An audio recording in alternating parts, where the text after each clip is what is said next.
Big manifestations don't require big effort. They require big coherence. If you want to manifest something massive, you have to become a vibrational match to it, not just mentally, but emotionally and energetically. Here's how it works. Every thought and emotion you hold has a measurable frequency.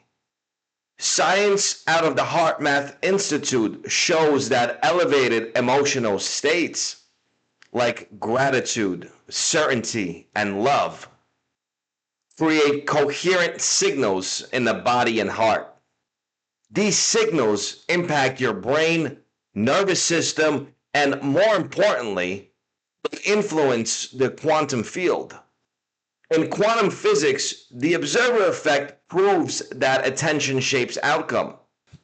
When your thoughts and emotions are focused and elevated, you begin to collapse potential into form. Takeaway: manifesting big things isn't about begging the universe.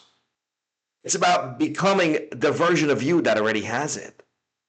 So that entails training your nervous system to feel safe with success, abundance, and love. Inner work is required. Because just examine it. If you feel lack, you create more lack. In other words, if you feel the having, waiting, wanting, you create more of the same because it's a mirror reflecting back your thoughts and emotions.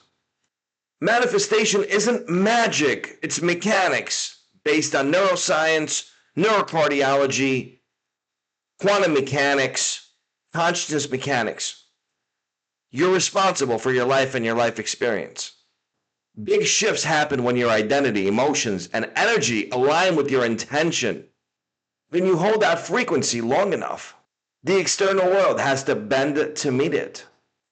That's how you manifest big things, not by chance, but by resonance. I'll see you in the next video.